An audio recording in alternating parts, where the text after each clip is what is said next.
마가복음 첫 번째 시간은 예수 그리스도의 복음의 시작. 자, 오늘부터 복음에 대한 새로운 시각을 갖게 되어서 이제 마가복음을 수요일마다 강의합니다. 목회자라면 누구나 한번 복음서를 쭉 강의하고 싶어요. 하나하나 말씀을 짚어가면서 우리가 공부도 하고 또 깨닫기도 하고 우리가 평상시 접하지 못했던 그런 말씀들을 우리가 한 절 한 절 이렇게 살펴보면서 우리가 깨닫게 되는 겁니다. 오늘 마가복음은 많은 학자들이 이 공통된 복음, 최초의 복음이 마가복음이다 그렇게 얘기를 해요. 그러니까는 마태, 누가는 마가복음을 참고로 해서 복음서를 기록했다는 겁니다. 그 예수님 생애를 기록한 사복음서 가운데 사도가 아닌 사람이 지은 책이 이 마가와 누가복음입니다. 그러니까 마가복음은 사복음 중에서 가장 짧은 복음서예요. 그렇지만 간단 명료하고 예수님의 주옥 같은 설교보다는 예수님의 활동상에 대해서 소식을 전하고 있습니다. 그러니까 마가복음은 마가가 썼어요. 마가는 유대인이면서 로마식 이름을 갖고 예루살렘에 살았습니다. 마가는 청년 시절에 예수님을 만나 예수님에 대해서도 잘 알고 있었어요. 예수님이 체포되는 장면이 기록되어 있는 마가복음 14장 51절에 보면 한 청년이 등장합니다. 한 청년이 벗은 몸에 배에 혼이불을 두르고 예수를 따라가다가 무리에게 잡히매 배에 혼이불을 버리고 벗은 몸으로 도망하니라. 이 청년이 대부분 학자들은 마가라고 합니다. 그 후에 예수님 제자였던 베드로의 통역관으로 로마에서 사역했을 때 예수님에 대해서 더 자세히 알게 되었습니다. 그래서 훗날 베드로는 베드로전서 5장 13절에서 택하심을 받은 바벨론 교회가 너에게 문안하고 내 아들 마가도 그리하니라. 그러니까 베드로는 마가를 내 아들이라 그렇게 얘기를 하고 있어요. 마가는 자신이 만난 예수님을 로마인들에게 글로 소개하고 싶었습니다. 그러나 자세히 읽어보면 로마인들뿐만 아니라 각처에 있는 모든 사람에게 쓴 겁니다. 예수께서 갈릴리에 나타나서 하나님 나라를 선포했을 때 어느 누구도 제대로 깨닫고 이해한 사람이 없었습니다. 메시아를 기대했던 이스라엘 백성들, 매일 구약을 연구하고 묵상했던 바리새인들, 서기관들, 예루살렘 성전에서 제사를 드리며 백성들을 축복했던 제사장, 그들이 기다리고 있던 예수님이 오셨을 때 예수님을 바르게 이해하지 못하고 오히려 적대하며 비난했습니다. 또한 예수님을 3년이나 따라다녔던 제자들 또한 예수님 십자가의 길에서 자신들의 영광만을 추구했습니다. 오늘 살아가는 우리들 예수님을 바르게 이해하고 믿고 따라갈 수 있을까? 신앙생활 하면서도 내가 예수님을 바르고 믿고 따라가고 있는가? 한편으로 또 의문점을 갖게 됩니다. 과연 나에게 예수님은 누구인가? 예수님은 어디 계시는가? 예수님은 무엇을 하셨으며 무슨 말씀을 하셨는지 우리는 깊은 관심을 가져야 됩니다. 또 내가 믿는 예수님과 나는 어떤 관계인가 하는 것을 우리는 성경을 통해서 우리가 찾을 수 있어야 된다는 겁니다. 우리는 마가복음을 읽으면서 마가가 만났던 예수님을 만날 수 있기를 바랍니다. 성경은 하나님의 말씀입니다. 하나님께서 예수 그리스도의 복음을 통해서 자신을 나타내시고 예수님 안에서 하나님 행하시는 일들을 쭉 또 보여주셨어요. 그것을 우리가 믿고 따르고 또 말씀 속에서 우리가 같이 그런 은혜를 우리도 얻어야 된다는 겁니다. 자, 마가는 복음서의 시작을 1절에 이렇게 얘기합니다. 1절 있습니다. 하나님의 아들 예수 그리스도의 복음의 시작이라. 하나님의 아들은 예수님이 하나님 혹은 하나님 보낸 자임을 대한 관용적 표현입니다. 그러니까 시브리적 관점에서 볼 때 아들은 아버지와 같은 분임을 나타냅니다. 아들은 아버지 얼굴이 같고 아버지의 기업을 물려받을 자이고 아버지의 일을 하는 자입니다. 그러니까 예수님은 하나님의 형상과 속성을 가진 분으로 하나님이 가지신 권세와 능력을 위임받은 분입니다. 그래서 하나님의 구속 사역을 하는 자라는 거예요. 여기 예수, 여호와는 구원이시다, 그런 뜻입니다. 그래서 마태복음 1장 21절에 아들을 낳으리니 이름을 예수라 하라. 이는 그가 자기 백성을 그들의 죄에서 구원할 자이심이니라. 그리스도, 기름 부은 자. 복음은 좋은 소식, 기쁜 소식. 구원자가 온다는 소식을 말합니다. 그러니까 마가는 시작을 예수 그리스도의 복음의 시작이다. 이것은 복음을 위한 준비 과정을 말하고 있습니다. 자, 그럼 복음이 왜 복된 소식일까? 그 많은 소식들 다 우리가 들려옵니다. 근데 그 소식들은 다 그때뿐이에요. 지나가면 또 다 잃어버리고 맙니다. 그러나 이 복음 중에 복음, 예수 그리스도의 그 복음은 그냥 한번 왔다가 지나가는 게 아닙니다. 2000년 전이나 지금까지 계속 복된 소식, 기쁜 소식으로 모든 사람에게 전해진 거예요. 그 복음을 받은 사람들에게는 복된 소식이고 기쁜 소식이었는데 그것에 관심 없고 그것에 무시한 사람들에게는 전혀 그렇게 될 수가 없는 거죠. 하지만 그 복음의 소식을 다 받은 사람들, 예수 믿고 구원받은 그 복된 기쁜 소식을 다 접한 사람들에게는 정말로 기쁘고 복된 소식이 아닐 수 없는 겁니다. 하나님의 아들이신 예수님께서 인간의 몸을 입고 이 땅에 찾아오신 것, 그 찾아오신 것도 죄인들을 위해서 십자가에서 우리 죄를 위해서 보배로운 피를 흘리시고 죽으셨다가 3일 만에 부활하시는 겁니다. 그러니까 오늘 마가는요, 그리스도의 복음이 지금까지는 구전으로 전해왔지만 이제는 책의 내용으로 기록하고 또 전하고 있는 거예요. 그러므로 우리들도 예수님께서 무슨 일을 행하시고 어떤 말씀을 하셨는지에 대해서 성경을 통해서 우리는 더 관심을 가져야 된다는 거예요. 그러니까 교회 오래 다녀도 복음이 무엇인지, 복음이 약속한 것이 무엇인지를 모르는 사람들이 많습니다. 또한 복음의 한쪽 면을 왜곡한 채로 이해하는 자들도 있습니다.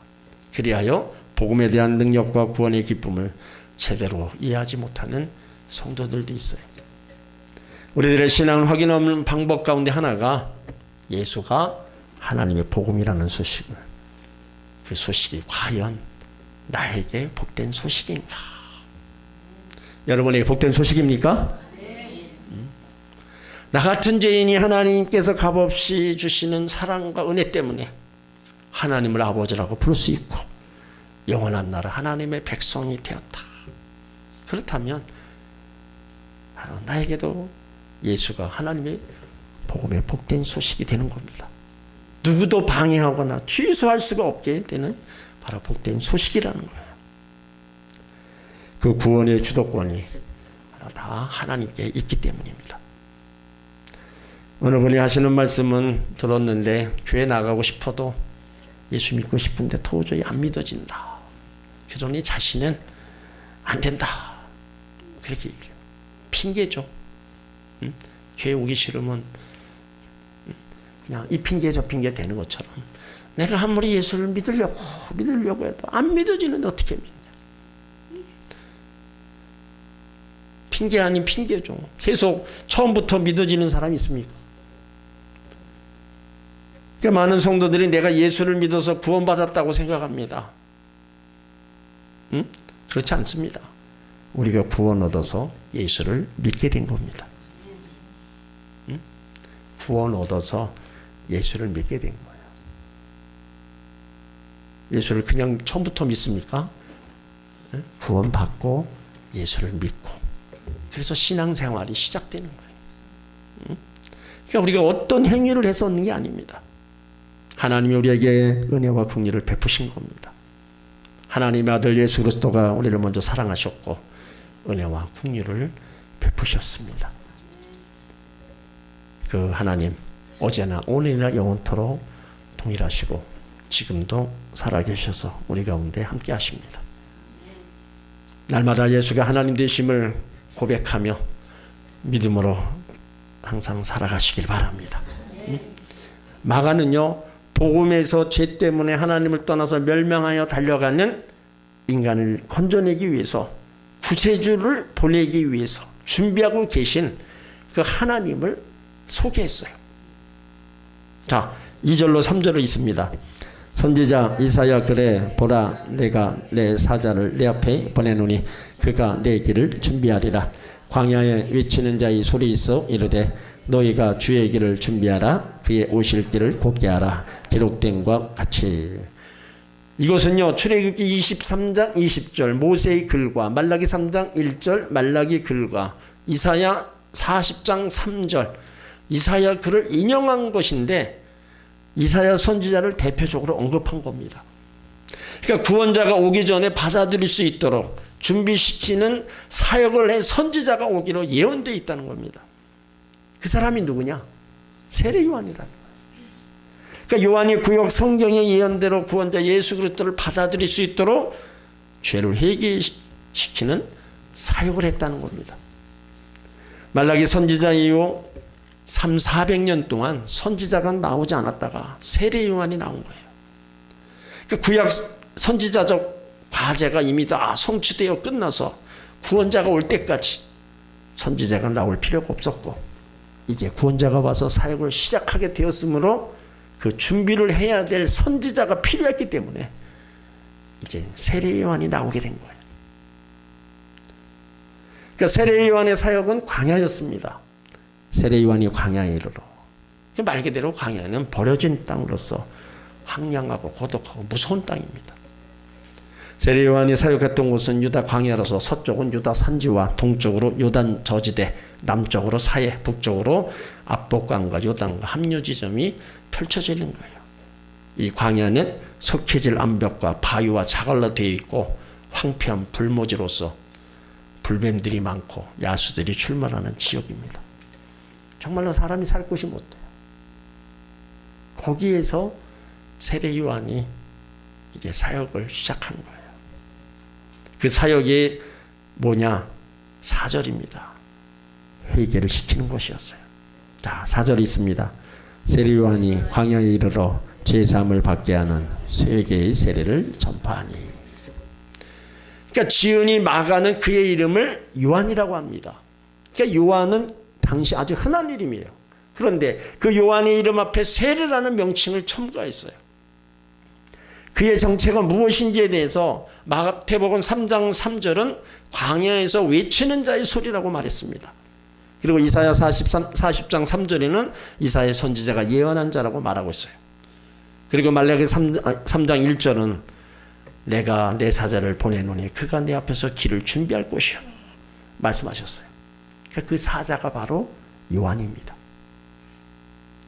그러니까 마가는 복음서를 시작하면서 세례 요한이 여호와의 사자라고 밝히고 있어요. 그는 광야에 살았습니다. 세례, 물로 씻는 의식, 죄 씻음에 대한 상징을 의미해줘. 그래서 죄를 회개하는 자들에게 죄를 회개한 세례를 베푸는 거예요. 회개, 마음의 전적인 변화를 의미하는 겁니다. 그러니까 세례 요한이 이사야 40장 3절에 예언한 것처럼 주의 길을 예배하라 외쳤는데 구체적으로 주의 길을 예배하는 게 그럼 뭐냐 이거죠. 주의 길을 준비한다는 것은 주님이 마음속에 들어오도록 길을 만들라는 겁니다. 마음이 거리낌 없이 받아들일 수 있도록 준비하라는 거예요. 높은 마음은 낮아지고 굽은 마음은 곱게 펴지고 강박한 마음, 부드러운 마음으로 펴지게 하라는 겁니다. 그러니까 이렇게 마음의 변화가 이루어지도록 하기 위해서 해야 될 게 뭐냐? 회개라는 거예요. 자신이 죄인임을 깨닫고 회개하는 자만이 이제 예수님을 모실 수 있는 겁니다. 그러니까 회개하는 심령에 예수님을 모시는 거예요. 그래서 요한은 처음 외친 말씀이 죄사함 받게 하는 회개의 세례를 전파한 겁니다. 요한은 구약에서 약속한 구원자를 맡기 위해서는 하나님 앞을 떠났던 생활에 그 생활에서 하나님께 돌아와야 한다고 설교했고 죄를 회개하고 자복하는 자에게 세례를 줄 것이다. 그거를 선포한 거예요. 자, 그 요한의 회개의 소리를 선포했을 때 이제 유다와 예루살렘 사람들이 모두 광야로 나아갑니다. 자, 5절 있습니다. 온 유대 지방과 예루살렘 사람이 다 나아가 자기 죄를 자백하고 요단강에서 그에게 세례를 받더라. 자, 왜 유다와 예루살렘 사람들이 광야를 나갔어요? 그 요한의 선포되는 그 설교를 듣고 자기 죄를 자복하고 세례받기 위해서입니다. 그러니까 많은 사람들이 요한에게 구름대처럼 몰려온 거예요. 많은 사람들이 요한의 회개에 촉구하는 설교를 듣고 충격과 감동을 받아 죄를 회개하고 새로운 삶을 살게 된 겁니다. 여러분, 우리가 처음 예수 믿을 때 회개하라고 그랬을 때 마음이 어땠습니까? 내가 뭔 죄를 졌길래 내가 회개를 하느냐, 그런 마음도 한편으로 있고, 말씀을 듣다 보니까 아, 내가 죄인이었구나, 그 내 죄인이었던 나의 모습을 발견하게 되고, 이제 그 회개를 촉구하는 설교를 듣고 자기가 죄인임을 알고 죄인임을 깨닫고 회개하는 겁니다. 그러니까 세례 요한이 전파했을 때 유다와 예루살렘에 있는 많은 사람들이 자기에게 찔림이 있으니까 그 찔림에 회개해서 이제 죄사함 받고 세례를 받으려고 요한 앞으로 다 몰려온 거예요. 그러니까 그 회개 설교가 그들에게 들려졌다는 게, 또 깨달아졌다는 게 그들에게 은혜입니다. 아무리 회개하라고 촉구를 한들 깨닫지 못하고 그것이 귀에 들려지지 않는다면 아무 의미가 없는 겁니다. 내가 뭘 잘못했는데 회개하라고 그러면 할 말이 없는 거예요. 성경에는 의인은 없나니 한 사람도 없다. 모든 사람이 죄를 범하였으며 하나님의 영광이 이르지 못한다. 그러니까 우리가 아담과 하와가 지은 원죄는 예수 믿음으로써 우리가 이미 해결받은 거예요. 그렇죠. 우리가 순간적으로 매일 생각하는 거, 말하는 거, 행동하는 거, 그냥 죄악의 삶을 살아. 그런 것을 우리가 하나님 앞에 회개하고 내 자범 죄들을 회개하면서 우리가 살아가는 겁니다. 그러니까 이 요한의 회개의 촉구, 그 삶이 결국에는 엄청난 변화 역사가 일어난 겁니다. 그러면서 세례 요한은요, 회개를 촉구하고 나서 이제 개혁에 앞장서 나갑니다. 그 얘기를 했다면 본인은 또 거기에 맞는 삶을 또 살아간 거예요. 자, 6절에 요한의 삶을 보세요. 6절, 낙타 털로 짠 옷을 입었고 허리에 가죽띠를 띠고 메뚜기와 석창을 먹었더라. 세례 요한의 의식은 청빙 생활이었습니다. 세례 요한은요, 원래 제사장의 아들로서 부유층에 속한 자였습니다. 그런데 스스로 사역을 위해 광야에서 청빙 생활을 한 겁니다. 세례 요한이 광야에서 지내면서 입은 복장을 보세요. 낙타 털옷이었습니다. 음식은 메뚜기와 석청을 먹었어요. 자, 낙타 털로 짠 옷으로서 가난한 사람들이 입는 볼품없는 옷이었습니다. 그 옷은 바람이 불거나 달려갈 때 펄럭거리기 때문에 가죽띠로 허리를 동였어요. 그리고 메뚜기, 작은 곤충으로 가난한 사람들이나 자연재해로 소출을 얻지 못하는 사람들의 대용 식품이었습니다. 오늘날에도 아랍인들은 메뚜기 다리와 날개를 잘라버린 후 그 몸통을 굽거나 튀기거나 소금에 절였다가 식품으로 사용한다고 합니다. 여러분, 메뚜기 먹어봤습니까? 네. 지금도 어느 뷔페집 가면 그 메뚜기를 튀겨서 이렇게 해놓은 집이 있어요. 근데 그 메뚜기들이 농약을 쓰면서 다 사라졌습니다. 옛날에는 참 많았잖아요. 메뚜기들. 근데 농약으로 인해서 이제 다 메뚜기 찾아볼 수가 없어요. 그러니까 메뚜기도 우리가 먹을 수 있는 식품, 먹을 게 없을 때는 뭘 못 먹겠어요. 그리고 석청은 야생꿀, 벌꿀을 말합니다. 바위 틈에 벌집들이 집을 짓고 꿀을 저장해 놓은 것을 말합니다. 그런데 이 메뚜기와 석청에 대한 다른 해석이 있어요. 메뚜기를 곤충으로 보지 않고 쥐엄나무 열매로 보는 해석입니다. 그러니까 쥐엄 열매는 콩깍지같이 생겼는데 탕자 이야기에서 나오듯이 극빈자들이 먹거나 극심한 흉령 때 먹는 대형 식품입니다. 요한이 먹은 야생이 꿀이라는 것은 쥐엄나무 열매라는 거예요. 그리고 석청이라는 것도 야생꿀, 벌꿀로 보지 않고 종려나무 열매를 봅니다. 세례 요한이 있었던 광야, 꽃들이 없었기 때문에 당연히 벌들도 없고 벌이 없으니까 벌꿀도 없었다는 겁니다. 그런데 어느 해석이 되든지 간에 세례 요한의 삶은 참 힘들었어요. 극빈자들이 먹는 최소한의 음식을 먹으면서 사역했다는 사실은 변함이 없습니다. 그 광야에서 이런 비천한 삶을 살았어요. 왜요?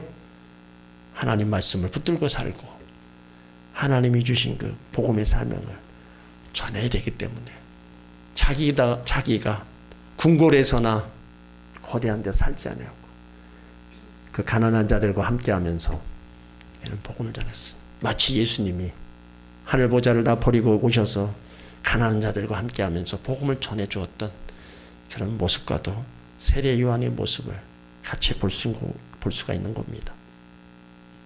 세례 요한은 세상과 등지고 살았다는 것이 아니라 주의 길을 준비하기 위해서 광야에서 하나님의 사역을 감당하며 이제 살았습니다. 광야에서 심령이 강해졌기 때문에 회개의 강력한 말씀을 선포할 수 있었어요. 누가복음 1장 80절에 보면 아이가 자라며 심령이 강하여지며 이스라엘에게 나타나는 날까지 빈들에 있으니라. 세례 요한의 메시지 복음에 대한 것이었습니다. 자, 7절을 읽습니다. 그가 전파하여 가로되 나보다 능력 많으신 이가 내 뒤에 오시나니 나는 굽혀 그의 신들매를 풀기도 감당치 못하겠느라. 그러니까 세례 요한의 메시지는 자기 뒤에 자기보다 능력 많은 이 예수 그리스도가 오시는데 자기는 허리를 굽혀서 그 신발끈 풀기도 감당치 못할 자라는 겁니다. 그러니까 자기 뒤에 오실 예수 그리스도가 자기보다 능력이 많으신 분이라는 것을 구속주로 심판주로 오실 것을 염두에 둔 표현입니다. 그에 대해서 자기는 굽혀 신발끈 풀기도 감당치 못한다. 그러니까 내 뒤에 오시는 분을 보면 나는 그분의 종이 되기도 부족한 자다. 그런 고백입니다. 그러니까 얼마나 겸손해요. 그러니까 세례 요한의 청빙 생활과 설교의 그 능력 때문에 광야에 모여든 사람들 사이에 그 요한이 능력 많은 사람으로 소문이 만연해 있었고 혹시 저가 구약의 그리스도 메시아가 아닌가 하는 의구심도 있었습니다. 그런데 요한은 그런 모든 오해와 관련된 모든 일들을 자기 뒤에 오시는 구원의 종이 될 수 없는 존재라는 것을 본인이 직접 얘기한 거예요. 나는 아니다. 지금 그들이 바라보고 있는 세례 요한의 모습과 본인이 말하고 있는 본인의 모습은 나는 구원자가 될 수 없다. 내 뒤에 오시는 이가 바로 그가 구원자가 될 거다. 그렇게 겸손하면서 자기가 전할 하나님 말씀을 그대로 선포하는 거예요. 자, 8절을 읽습니다. 나는 너희에게 물로 세례를 주고 베풀거니와 그는 너희에게 성령으로 세례를 베푸시리라. 요한 자신은 자기 죄를 장하게 회개하고 정결케 된 피로 물로 세례를 주었지만 예수님은 죄를 근본적으로 대속하고 그를 믿는 자에게 성령으로 세례를 주시는 분이다. 그러니까 세례 요한은 예수님을 증거하는 사명을 가지고 광야에서 이런 생활을 하면서 지금 사역한 거예요. 그러니까 오로지 예수님을 높이는 그런 삶을 살았어요. 그래서 요한복음 3장 20절을 보면 그는 흥해야 되겠고 나는 쇠야 되다. 예수님은 흥해야 되겠고 나는 쇠야 된다. 얼마나 겸손한 모습이에요. 그러니까 우리의 사명도 예수 그리스도를 높이는 거. 예수님이 높아지기 위해서 나는 쇠에도 관계없다. 예수님이 따로 높여지고 영광 받으시기 위해서는 나는 핍박을 당하고 욕을 먹어도 괜찮다. 그것이 바로 세례요한 같은 고백입니다. 그러니까 세례요한이 그렇게 낮아지면서 한 일이 뭐예요? 오직 주의 길을 준비했다는 겁니다. 자신의 사명을 예수님 높이기 위해서 존재하고 외치는 광야의 소리에 불과한 것입니다. 그래서 자신의 제자들이 예수님을 따를 때도요, 낙심하지 않았습니다. 자신의 인기가 떨어져도 낙심하지 않았어요. 자신을 따르던 제자 다 예수님 앞에 소개했습니다. 자기는 오로지 자기 사명만 감당할 뿐이에요. 그러니까 이런 세례요한의 모습을 이제 예수님이 평가를 한 거예요. 자, 마태복음 11장 11절을 보세요. 겸손하게 사역을 감당하고 끝까지 자기 일을 잘 감당한 그 세례요한에게 예수님이 평가한 겁니다. 마태복음 11장 11절.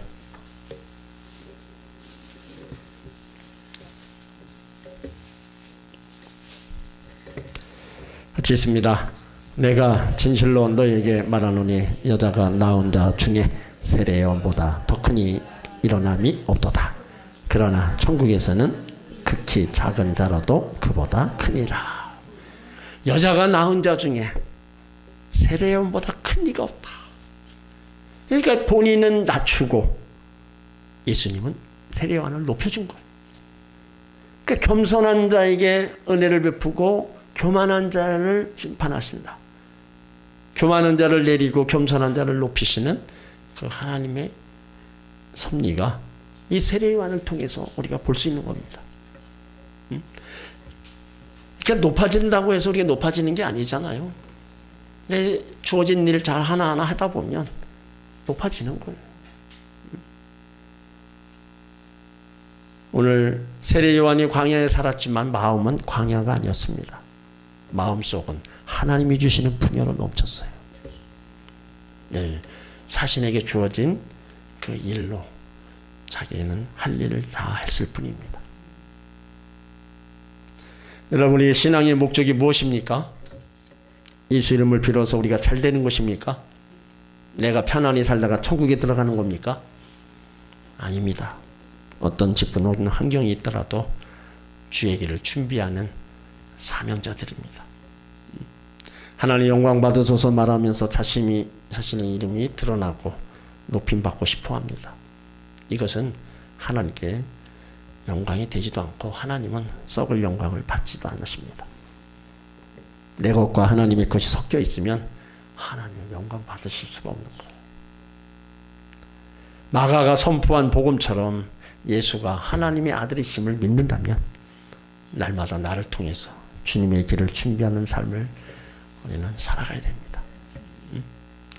주님 만날 준비, 주의 길을 준비, 그 삶이 우리가 얼마나 귀한가를 오늘 세례요한을 통해서 볼 수 있는 거예요.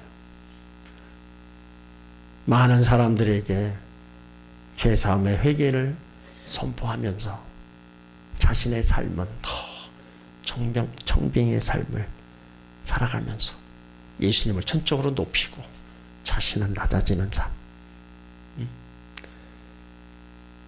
하나님 보시기에도 아름다워서 그를 높여주시는 걸 볼 수 있습니다. 우리 또한 하나님의 자녀들이고 주의 백성들입니다. 주님 앞에도 겸손한 모습이 우리 가운데 있어야 되고 우리 삶을 통해서도 더 거룩한 백성답게 살아가는 그런 삶이 우리 가운데 있을 때 하나님은 더 높이시는 역사가 있게 될 줄 믿습니다. 예수 그리스도 복음이 우리 가운데까지 왔습니다. 이제 그 복음이 이제 또 전해져서 더 많은 이들이 주께로 나오는 또 그래서 하나님 영광 받으시는 그 일들이 나를 통해서 나타나야 됩니다.